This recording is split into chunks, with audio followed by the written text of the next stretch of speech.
Allez, Elie, t'as fini avec l'engin ou pas? Repas. Ouais. Ah, moi, je sais pas.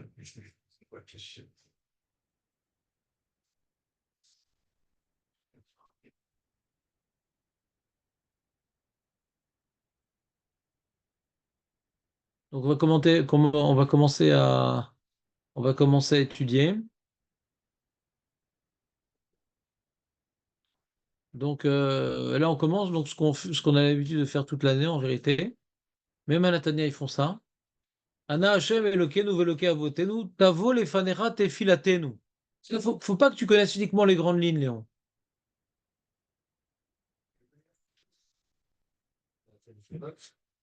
Ve'al tita'allam malkenu metechinatenu.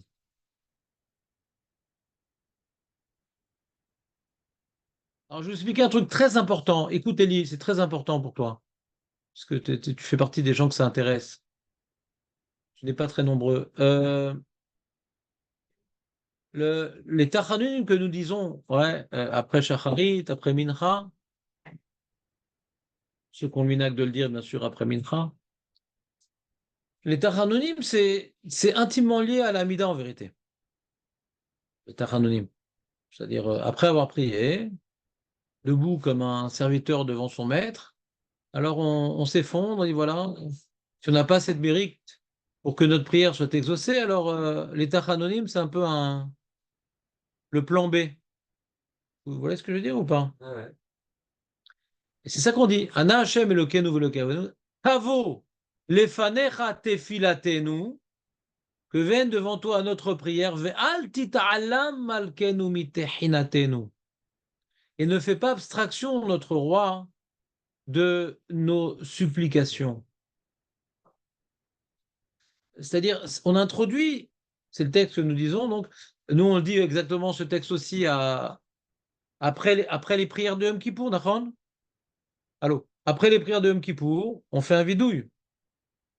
Et c'est tellement lié que c'est dans la prière le vidouille. C'est-à-dire, c'est-à-dire on fait Iyu Ratson Echad et hop, on attaque le vidouille. Parce que c'est une renforçade de la prière. Ouais? C'est un vidouille, c'est-à-dire notre déclaration de notre petitesse et qu'on est des fauteurs, etc., est susceptible d'éveiller la miséricorde divine pour exaucer nos prières. C'est clair? Tov.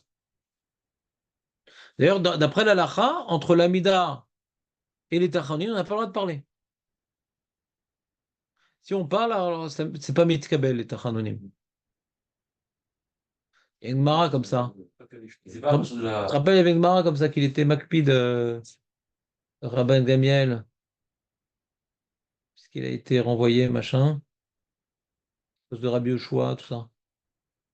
Et sa femme, elle le laissait pas faire les Tachanonim parce que s'il a fait très, il allait mourir. C'était Makpid. Et qu'est-ce qu'elle faisait? Alors, juste après cette prière, elle lui parlait. Et le Ritva, il prouve de là, tu as vu que quand tu as parlé après l'Amida, alors les Tachanonim, ça marche plus. On doit parler entre l'Amida et le Tachanonim. C'est un seul bloc. Quoi?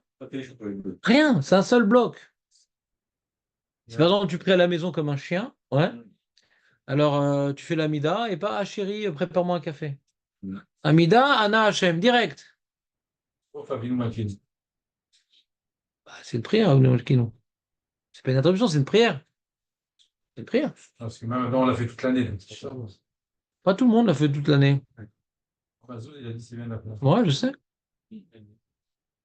Toi, même maintenant, On avait arrêté et là, j'ai la lettre où il a écrit. Il a dit la situation est tellement grave qu'il faut le refaire. T'as vu nous? C'est écrit. Ouais. Le rave Ori, il a dit. faut le faire. À un moment donné, le grand rabbin, il avait dit il faut arrêter. Ouais. C'est une vraie culture, c'est ça qu'on le refait Voilà. pour les assassins. Le Rav Bosso, il en a parlé ce Shabbat. Il a dit il comprend pas pourquoi il y a besoin de faire une coupure, Ah, puisque puisqu'on voit qu'au sujet du chauffard, la veille, ça suffit. Donc si le chauffard c'est d'Oraïta, et qu'il faut que ça soit un chauffard, comment dirais-je, hein, avec une intensité particulière, si tu fais tous les jours le chauffard en Elul, et tu t'arrêtes pas la veille, alors le chauffard de Rosh Hashanah, il est moins puissant. Et tu vois que dans la halakha, ça suffit de s'arrêter juste la veille. Alors il dit Rav Bosso, il dit, il n'y a pas de raison de s'arrêter tout le mois d'Elul. C'est-à-dire quoi, Elul? La veille, ça suffit. ככה הוא אמר, השבת הזה.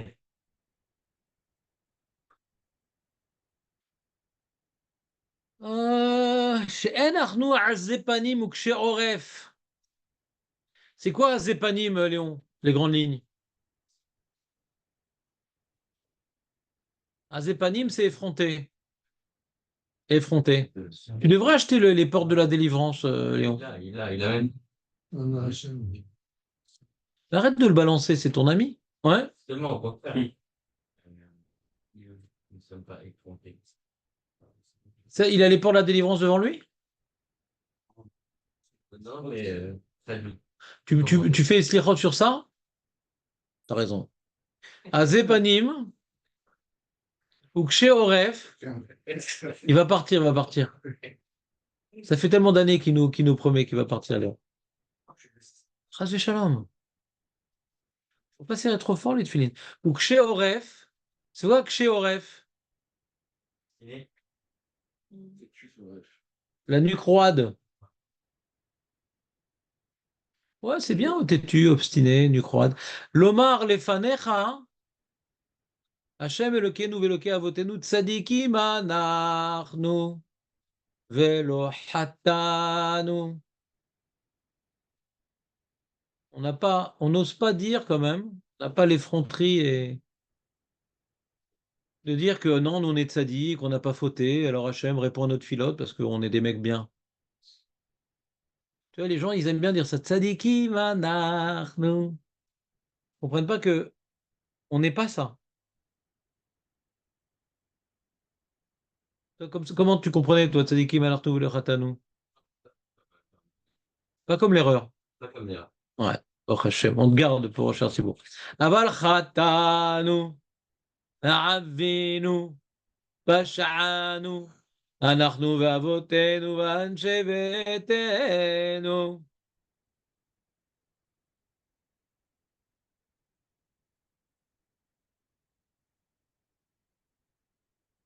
Quand quelqu'un il faute et que ses parents fautent, il continue la faute de ses parents, donc la punition est encore plus grande. C'est ce qu'on appelle l'effet boule de neige. Donc quand maintenant on fait le vidouille, on demande pardon pour nous-mêmes et pour la faute de nos parents. C'est la symétrie. Vous me suivez ou pas? Anachnu ve'avotenu. Ve'anshe be'etenu, c'est qui anshe be'etenu? C'est qui? Les enfants. C'est qui? L'enfant, la femme, la servante, le coquéo, toute la maisonnée. Et là, on rajoute, il y en a qui rajoutent ça pour les strichot, ouais. Chez nous, ils le font. Khatati, j'ai fauté. Tu on n'est plus là au pluriel, là. Donc, c'est le Chersibourg qui dit ça. Khatati, odiecha ve'avoni lochisiti. J'ai fauté, je t'ai fait savoir et ma faute, je ne l'ai pas cachée. Chisiti, je ne l'ai pas recouverte. Chisiti. Amarti ode alle fesha'ai Hashem. Mazé aller.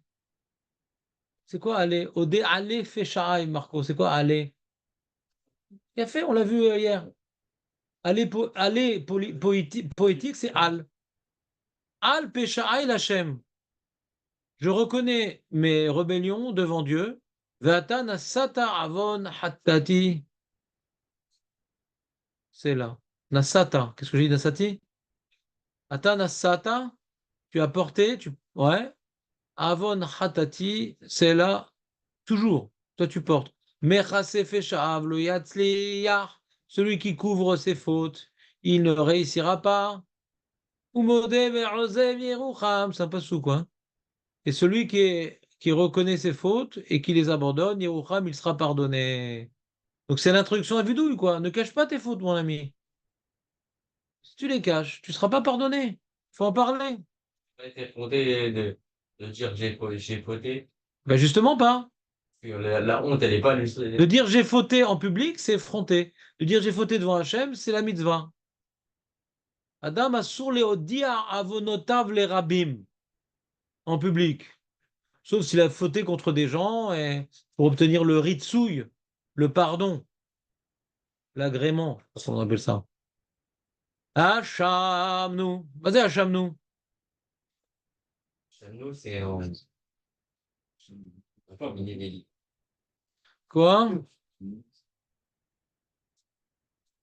Le Ramban, il explique, c'est la shon shemama. C'est l'extermination. C'est karet. Hachem, nous, on a fauté, méritant le karet. Alors c'est ça, c'est tous les gens qui mangent rabanout. Achal ou machalot asurot. C'est comme on était à un mariage et ils ont dit c'est tout marpoud. Je suis parti voir le mashgar, il dit c'est que l'entrecôte marpoud.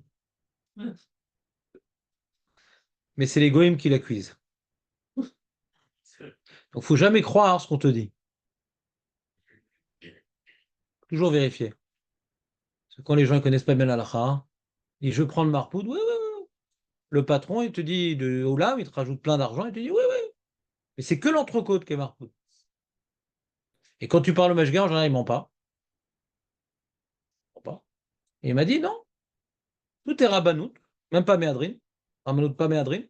Ouais. Tout est bichou de l'après le rama, donc tout est assourd à manger pour un sfarad. Ouais. Il n'y a que l'entrecôte qui est marpoud. Donc quand le Baal Simcha dit tout est marpoud, c'est ce que le Baal Haolam lui a dit. C'est pas que le Baal Simcha il est menteur. Le Baal Haolam, c'est un menteur. C'est des mafieux en général. Et il faut demander au mashgar, toujours. À moins que ça ne te jette pas de manger rabanout. Puisque tu sais que dans le Sidour, dans le Sidour, on dit Achal, Chanou Machalot Asurot. Donc, Bagad nous. Donc, Gida, c'est la rébellion. Écoute, Léon, parce que si on dit le vidouille en ivrite qu'on ne comprend pas, on a fait nada. Nada. Tu peux sauter. Si tu ne comprends pas, tu sautes. Tu fais la partie d'après. Tu commences à l'ouner les chabières. Faut faire si tu ne sais pas l'ivrite, ouais, de ton enfance, tu le dis en français, il n'y a pas de problème. Ça sert à rien le vidouille qu'on ne comprend pas. Il a un livre de ouf. C'est quoi le livre de ouf? Ah, il est super bien expliqué. Il traduit. Et Quel livre? Je peux voir c'est quoi le livre? Annie, les deux livres et deux livres. Ouais, je connais, ouais. Non, bon, c'est. Pas mal, hein? Donné l'année dernière. Bon, Il est commandé et tout, c'est bien. On va valider. c'est bien, très bien. Non, mais l'homme chané, d'accord? Le mec, ça l'embrouille de faire en ivrite. Fais-le en français. En français ou? Que en français, que en français. C'est comme la Gala de Pessah, que en français. Conscience des fautes qu'on a vraiment. Exactement. Si tu le dis en ivrite, ça t'embrouille, fais-le en français. Il y a des gens qui progressent, ouais, qui ont une facilité avec les langues. À force de le dire en ivrite avec la traduction, finalement, ils vont comprendre en ivrite avec la traduction. Ouais. Quoi? Subtilité en français, tu es hébreu, ok. Nachon, c'est pour ça que c'est mieux de faire en hébreu. Mais pour ceux qui ont des difficultés de langue, ouais, alors qu'ils fassent en français. Oh, donc, comment il a traduit Hachamnou? Nous avons commis des délits. Ouais, ça veut rien dire. Rien. Ça veut rien dire. Ça veut Hachamnou, c'est pas on a commis des fautes. Ça, c'est Khatanou, Pachanou, Avinou. Hachamnou, c'est un autre terme. C'est ce que je viens d'expliquer. Qu'est-ce que je viens de dire, Hachamnou? Faute grave ici, méritant la destruction. Voilà. C'est où ça? Voilà. Mais c'est pas moi, c'est le Ramban. Mais il y a les Il petits, faut aller chercher dans les Rishonim quand on fait un livre. il y a les petits trucs à côté. C'est où, non? Le monsieur qui fait ses livres, c'est un grand sadique, je le connais. Ouais. Et il fait beaucoup de livres, il fait beaucoup de travail, etc. Mais c'est pas très précis. Ça me rassasie pas tellement ces livres en général. Il veut répandre pour le grand public une compréhension des choses et ça, il a un grand mérite. Mais c'est pas un gros travail de traduction, non. Il fait pas un gros travail. C'est même possible qu'il prenne une traduction d'ailleurs. C'est pas ça son problème. Il fait plus ses explications. C'est pas un gros travail de traduction, d'accord? Hacham, nous, en commis d'élite, ça veut rien dire. Ça veut strictement rien dire. Ouais. Achal nous marloda sur bon, ça c'est facile. Bagad nous. Bagad nous, c'est quand quelqu'un maintenant, il t'a rendu service, ouais, et tu te comportes mal avec lui. Ça veut dire se rebeller. Mais c'est-à-dire quoi se rebeller? Lui, qu'est-ce qu'il a dit? Il a dit se rebeller, non? Trahir, c'est bien. Trahir, c'est bien. Nous avons été infidèles. Hein? Nous avons été infidèles. Ouais, Chaîne de trahison, quoi. ouais, ouais, Ok. ouais. Non, c'est vrai. Mais j'explique, ça veut dire quoi? C'est fauter contre celui qui a fait du bien. Moi, j'aurais traduit, sans avoir peur de rajouter trop de mots, nous avons fauté contre toi qui nous a fait du bien. D'accord? Alors, à Chagnon, on mériterait la destruction? Oui, on a fauté des fautes graves comme Karet, par exemple, qui méritent la destruction.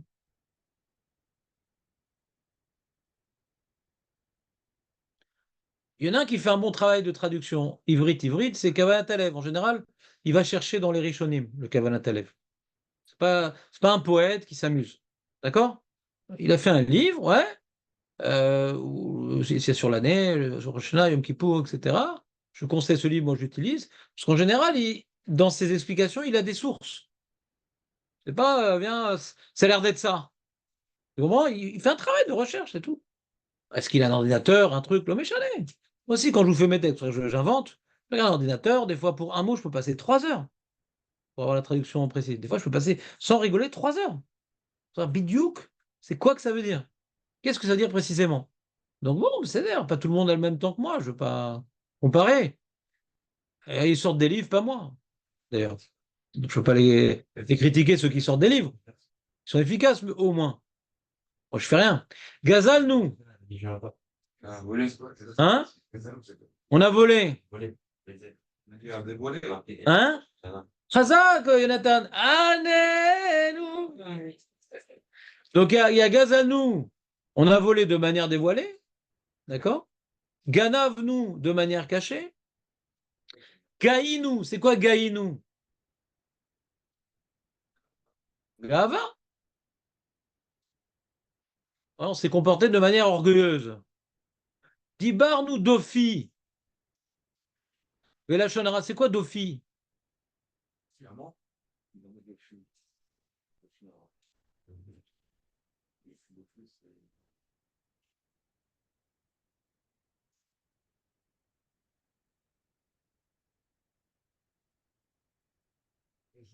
On blâmait notre Émilie. Comment blâmer? Et Voilà, c'est toujours le problème. Quand on fait une traduction sans mettre des petites notes en bas, tu peux dire ce que tu veux. Quand tu mets des notes, parce que c'est difficile de traduire. Difficile de traduire. Donc pour pouvoir être clair dans la traduction, il faut toujours faire des annotations. La source c'est ça, on a un doute. Parce que c'est une marloquette. C'est comment on doit traduire Dofi? C'est une marloquette. D'après le Radak, Dofi, ouais, c'est un Gnaï et un Zilzoul. Dofi. D'accord? Et, euh, et il dit le Radak, en vérité, c'est un mot constitué de deux mots. Doupi, deux bouches.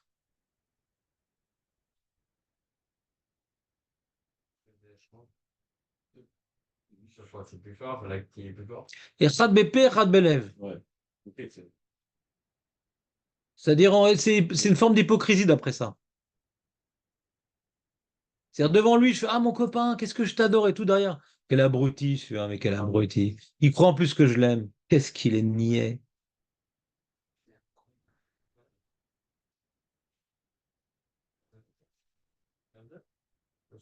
Quoi, comme ça, je te parle? Il nous dit ça après, il dit Barnou Echad Bakeg et Echad Balef. Voilà. Ça. Alors là, d'après ça, c'est comme il dirait Jonathan, dans ce cas-là, hein, ça serait une explication dans ce cas-là.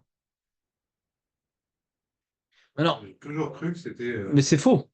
Tu l'as vu que c'est faux. Hachamnu ve'achalnu machalot asurot, lavdavka. Ouais.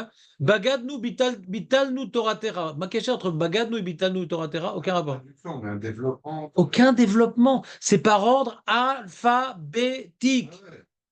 Aleph, Bet, Gimel, Dalet. Alors on a le vidouille de base. Ouais. Que c'est un seul lettre alphabétique. Et là, pour les sikhot, et à plus forte raison pour Yom Kippour, ouais, on rajoute d'autres fautes qui commencent par la même lettre. Mais c'est pas une explication. C'est vrai qu'il faut en grosses lettres au début de la ligne la lettre, et après, non, ce n'est pas l'explication. Juste il y en avait là qui sont morts par la tête. Exactement. Exactement. Disons que Dofi, en général, Dofi, c'est proche de la Shonara, Dofi. Ouais. Dofi, c'est proche de la Shonara, Dofi. Mais le Radak, qui dit qu'il y a un jeu de mots. C'est-à-dire qu'il y a quelque chose de crade dans ce Lachonara, c'est que le mec, il fait copain avec le mec contre qui il dit du mal. Mais globalement, c'est du Lachonara. C'est défaut un peu. Dofi, c'est un peu les. Merci. Quoi? Qu'est-ce qu'il y a? Il n'est pas comme ça, Aurel. Il n'est pas du tout comme ça, Aurel. Alors, comment ils ont traduit Dofi, eux? C'est blâme et Blamé et Mehdi. ni l'un ni l'autre. Blamé pour Dofi et la. C'est quoi blâmer? C'est quoi blâmer? Blâme. Blâme, c'est. Bon, d'accord. Moi, je ne comprends pas comme ça. Blâmer, c'est pas honte. Hein. Blâmer c'est marocain, pas- c'est pas pas. derrière lui. Pas les grappes blâmer. Bon, je te destroy le livre, je le destroy. C'est pas blanc. On va voir, il y a déjà le chat. Tu donnes quelqu'un en public, tu le fais. Non, Chuck BTT, il est nul, le Chuck BTT. À chaque fois, je le teste en Torah, il est nul. Ouais. Parce qu'il est nul. En. Ouais, il est nul. C'est des algorithmes, c'est très. Il y a plein d'erreurs. Faire un article. Qui? Paradoxe. Ah, qui utilisent toutes leurs photos avec l'intelligence artificielle, qu'est-ce qu'ils disent? Moi, ils ont posé les questions de Torah et ils disaient, voilà, avec plein d'erreurs. Des fois, ils se plantent, quoi. Ouais. Non, mais des fois, ils se plantent pas. Hein. Alors, je demande Makar Alecha. Des fois, il y a des gens en ligne qui t'aident ou bien? Le petit Robert, il dit former un jugement moral défavorable. Il est plus à plaindre qu'à blâmer. Condamner, critiquer. Sinon. Non, mais le petit Robert aussi, il se trompe. Oh, Mais bien sûr, mais vous me faites rire. Vous me faites rire ou quoi? Attends, mais vous découvrez quelque chose là? Non, mais blâmer. Attends, vous découvrez quelque chose? Que l'hébreu qu'on parle dans la rue, il n'est pas rigoureux par rapport aux mots on a des rishonim. On n'a pas besoin de Ben Yehuda Arash. On a des rishonim. Lui, c'était un chiloni. Il a fait un choix dans la traduction. Aucune ira Shamaim. On a des rishonim, on a des psukim dans Teilim. On a Rashi, on a Radak, on a Ramban. On s'en fout de Ben Yehuda. Tout ce que tu as dans le dictionnaire, c'est Ben Yehuda qui a décidé. Ah, je parle de trucs en français. Tu m'as pas compris. La traduction française, elle est par rapport à la définition que Ben Yehuda a donnée au mot. Parce qu'ils ne viennent pas te donner un dictionnaire sur Ramban. Ils font un dictionnaire sur ce qu'on appelle, pas la Shona Kodesh, mais Ivrit. Il y a une différence entre l'Ivrit et la Shona Kodesh. L'Ivrit, c'est pas la Shona Kodesh. C'est un monsieur qui était maskil, ouais, qui était donc opposant à la Torah et aux mitzvot, ouais, qui faisait partie du programme sioniste laïque, ouais, et qui a voulu, Hachem l'a envoyé pour pousser le projet qu'on parle à l'ivrite en Israël. Curieusement, il aurait pu décider aussi que ce soit l'allemand. Imi Berlin, Tetse Torah, il disait là-bas, ses copains. Et donc, j'ai pas dit qu'il a tout faux, mais il cherche pas la vérité. Il s'est créé une langue. Il savait pas, il n'a pas cherché dans le Ramban, dans Rashi, dans Radak, non. Ça, non. Ouais, mais 60%, je pense. Mais comment tu penses? T'as vérifié? Non, c'est des vrais Kodesh, quoi. Mais c'est pas du vrai Kodesh. La langue, elle est Kodesh, mais l'explication qu'il a donnée, elle n'est pas rigoureuse. Et là, on parle de définition. C'est pas 60%, c'est 99%. Mais la définition qu'il donne, elle n'est pas rigoureuse. Il me semble, comme c'est sûr que c'est pareil que la. Ça veut dire quoi, riba? Riba, ça veut dire jeune fille. Mais il n'a pas compris la Mishnah, cet abruti. Il a fallu comment? Confiture. Ouais. Bah oui, la riba. Il y a des Mishnot qu'il a pris, il n'a rien compris. Les exemples sont nombreux. Donc, il doit créer une langue. Ça, mais c'est pas bon. Ouais, mais bon, ça, je ne connais pas. Tu connais pas, alors défends pas. Je n'ai pas défendu, j'ai dit. Il y a des mots comme, je sais pas, des mots simples, c'est la Torah. C'est la Torah. Et dans les mots modernes, Je sais pas, tu es très manichéen, Aurel. J'ai pas dit que c'était de l'arabe, la langue qu'il a créée. C'est à partir du Lashon HaKodesh, mais quand on cherche une définition, écoute bien, quand on cherche une définition, c'est pas là-bas qu'on va la trouver. Quand on cherche une définition. Mais globalement, il a appris de la Torah, des Nevim, des Ktuvim. Mais comme il était ou bien pressé, ou bien mal attentionné, ou bien pas assez chacham, lo yodea, je ne connais pas, ouais, alors il a commis des erreurs. C'est tout. Un linguiste, Talmid Chacham, aurait mieux fait. C'était pas un Talmid Chacham. C'était un maskil.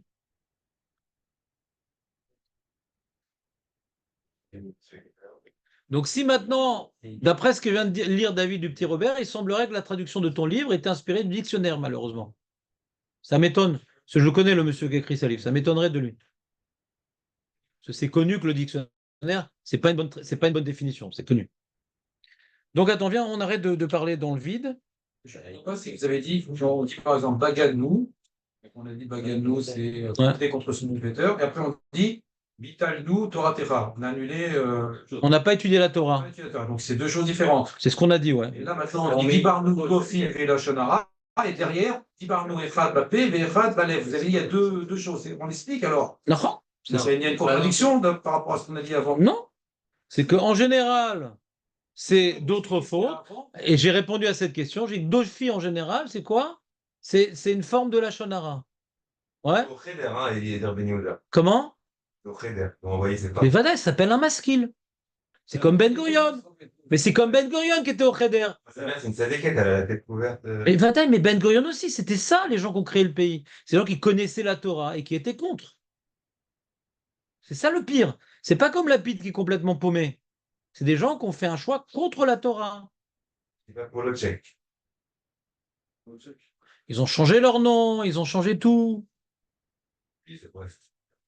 Non, c'était des gens qui connaissaient un peu. Ils n'étaient pas à la yeshiva.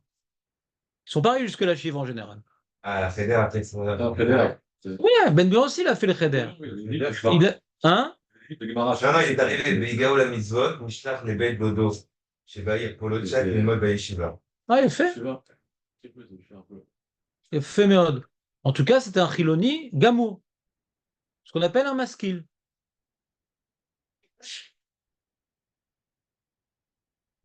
pas une bizarre d'avoir essayé de faire parler de la chaîne à Kodesh, c'est-à-dire faire parler les gens à la chaîne à Kodesh. Très bien, très bien, Yann Barrière. On s'en fout, c'est pas ça la question. Vous êtes les deux beaux-frères, vous êtes dans le même sac. Je suis pas en train de me dire que c'est rien, que c'est faux, c'est pas de l'ivrégie. Quand on cherche une définition, on va pas voir là-bas. C'est tout ce que je veux dire. J'ai pas dit plus. Parce que lui, comme il n'était pas Talmid Chacham, ouais. Alors quand maintenant il t'a donné un mot pour définir un contexte ou un objet, ouais, et il n'a pas fait le travail que quelqu'un dirait Shamaïm aurait fait, d'aller jusqu'au bout pour bien comprendre le Ramban, le Even Ezra, le Rashi, le truc. Non. Ce qui lui semblait, phonétiquement, c'est matim, c'est joli, c'est. Est-ce qu'il a un chélek là-bas? Ani Moussa, je ne suis pas là pour le juger. On est en train de maintenant de travailler les définitions. On n'est pas en train de lui faire sa condamnation à mort. C'est un chilonique. Un rachat. Vadaïk, c'est un rachat. Il a connu la Torah, il l'a abandonné. Il faisait partie de ceux qui étaient contre la Torah. Vadaïk. À l'époque, tu n'aurais pas pu le regarder dans les yeux, ce mec-là, Aurel. Ni Ben Gurion n'aurait pas pu le regarder dans les yeux. C'est des gens qui ont lutté contre la Torah, qui ont voulu faire oublier la Torah. Mais Vadaïk. Vadaïk, qu'on n'aurait pas supporté. Lapide, c'est un rigolo à côté. C'est un rigolo à côté. S'il connaît rien, c'est un amaretz. Eux, ils connaissaient. Connaissaient la Torah. Ce pas des ignorants, ils ont fait un choix de vie. Je ne veux pas la Torah dans ma vie, je ne veux pas la Torah pour mon peuple. Si c'est eux, c'est pas des rachats, c'est quoi? Quelqu'un qui a les yeshiva et qui lutte contre la Torah, il faut savoir dire les mots comme ils sont. Alors, le terme rachat n'existe plus, je sais pas. Il n'y a plus de rechaïm, c'est fini. C'est quoi l'école des fans? On a tous gagné? Quelqu'un qui était à la yeshiva, qui est devenu chiloni et qui s'est associé à un système laïque pour faire oublier la Torah en Israël. Si c'est pas un rachat, c'est quoi? C'est pas dans sa vie, c'est pour le Ham Israël qu'il a lutté. Pas dans son petit coin, lui. C'est pas le Nitzolé Shoah qu'il avait du mal à faire la Torah, c'est quelqu'un qui a pris un choix de vie pour le Ham Israël. Je connais pas sa vie, je ne l'ai pas étudié, je ne sais pas combien il était investi, etc. Aniloder. Mais Ben Gurion, par exemple. Ouais. Bon, les amis, on est saoulés. Donc, on s'est saoulés ensemble. Je suis un peu responsable de la saoulerie, mais c'est pas grave, c'est juste pour vous calmer que la Shona Kodesh et l'ivrite, c'est pas pareil, c'est tout. On a parlé de Ben Houda, c'était pas nécessaire, mais juste pour rappeler que c'est pas des gens Ireshamaïm, qui ont construit la langue que nous parlons ici dans la rue. D'accord? Des gens qui avaient un projet laïque. D'accord? Alors, Baruch Hashem, on n'a pas fini par parler dans ce pays en allemand ou je sais pas quoi, qu'on parle en ivrite. Il y a du bon dans cela, ouais. Il y a du bon, le travail qu'il a fait Ben Gurion, etc. Mais leurs intentions n'étaient pas louables. Mais on en profite, mais leurs intentions n'étaient pas louables. Faut savoir dire les choses telles qu'elles sont. Très bien, les amis. Bah, il est tard, à 9h10 déjà. Perd du temps. On s'est arrêté à Dibarnou Dofi Velashonara, Dibarnou Echad Bepe Echad Belev. Alors, ou bien c'est une explication, ou bien c'est plus précis, parce que Dofi, c'est une expression, de parler de Dofi sur quelqu'un, c'est un peu de parler de ses défauts, général. Et ça, un peu, ça marche. Mais dans son dos. Mais d'après le Radak, on rajoute à cette faute-là de parler des défauts dans son dos, c'est on se fait passer pour être son ami devant lui. Le Radak rajoute. Pour comprendre la source du mot, doupi. Mais tel que c'est utilisé, en général dofi, c'est parler des défauts. D'accord? Mais la source du mot étymologiquement, c'est doupi. Ce qui revient à Echad Bepe et Echad Belev. Mais ce n'est pas la traduction dofi, c'est parler dans son dos. Non, c'est parler des défauts. Mais d'où on arrivait au mot dofi à doupi, qui reviendrait à Echad Bepe et Echad Belev. Mais ce n'est pas la traduction. J'étais clair ou pas? Ben, j'essaie de pas l'être pourtant. Donc, quoi, lui, non, qui c'est qui est parti? On est où?